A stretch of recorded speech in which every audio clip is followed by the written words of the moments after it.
I'm Julie Barkey with this Senate update.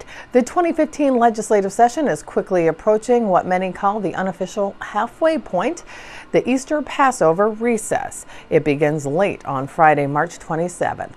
Before that break, we caught up with Senate leadership for their thoughts on the first half of the session and what to expect when members reconvene. Well, the legislative session this year in 2015 is 18 weeks in length. This is week 11. I think it's gone pretty smoothly. There's been a couple little dust-ups, but generally I think the session's going pretty smoothly. Friday will be the committee deadlines, the first committee deadline. Next Friday will be the second committee deadline on the 27th of March. And what that means for our viewers is after next Friday the 27th, really any kind of new policy bills aren't going to be considered any longer. We'll be taking a break over the Easter-Passover break, then we'll be coming back on April 7th to really focus just on the budget, not on policy issues any longer. So this session is moving along pretty quickly, and I'm looking forward to fishing season. I think I'm going to join the governor this year. The opener's up on Lake Vermilion where I live. I've never actually fished in a governor's fishing opener, but this year, fortunately, it comes the week before adjournment. Generally, it comes on the weekend of adjournment, so I'm hoping this year I'll be able to make it. So, Senator, let's look ahead a little bit. As you just mentioned, the focus will be on the budget bills when you get back. Let's talk real quickly about transportation. You're still pushing for a gas tax, the majority, Senator Dibble, the governor.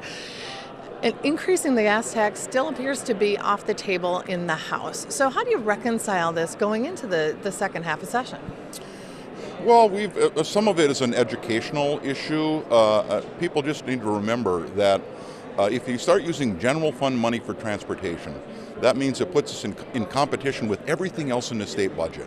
And that's why we actually have a dedicated revenue stream that's constitutionally dedicated. So the gas tax by constitution can only be spent on roads and bridges.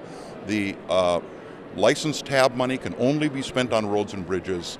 And the sales tax on automobiles, when you buy an automobile, can only be spent on roads and bridges and transit. But can you, to use your word, educate the House into coming over to your line of thinking, or is this going to be the big area of compromise in your opinion? Well, I think it's a matter of educating the public on the fact that, because no one likes to vote for a tax increase, but this tax increase is different because it's constitutionally dedicated to go for our public infrastructure, our roads and bridges. It can't be spent on anything else. There is huge public support to invest in our decaying transportation system. I think once people learn that a gas tax can be spent on nothing other than roads and bridges, I think Minnesotans will agree that it's time to invest in our transportation system. Okay, finally, Senator, what's been the biggest surprise thus far? Oh boy, I don't know. This is my 21st session, so by now, that far into a legislative career, there's not a lot of things that come along that surprise you. How would you encapsulate this session thus far from the perspective of your caucus? Well, from our caucus, all we've really seen is the governor's budget proposal, which is very troubling. We haven't seen the proposal from the majority in the Senate yet. We assume it's going to be similar, but we're troubled by the governor's proposal.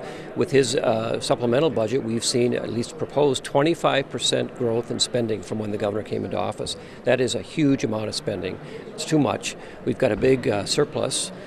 We think that ought to be returned to the public in form of tax relief or tax reform to allow the economy to prosper. We're not hearing much from the other side about that.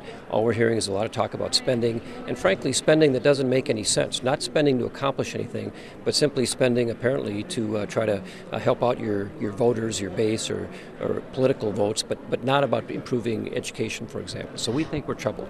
Senator, I haven't looked at the overall totals, and I don't really, I don't have the history in front of me, but at first blush, it appears that quite a number of Republican-sponsored bills have been heard in committee. They've received hearings. How would you compare this year to others?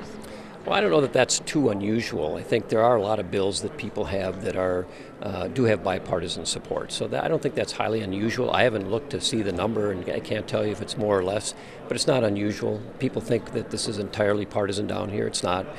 Big issues maybe, but a lot of smaller issues, there's a lot of agreement. Okay, finally, looking ahead to when everybody comes back from break, focusing on those finance bills, what do you see your role? Well, we're going to try to help our friends in the House. I think we think our job is to be a check on what the governor is trying to accomplish. We think that there are some good policies that we can accomplish, get done, but we think there are some bad ones that we should try to avoid. So we're going to try to be a part of that discussion.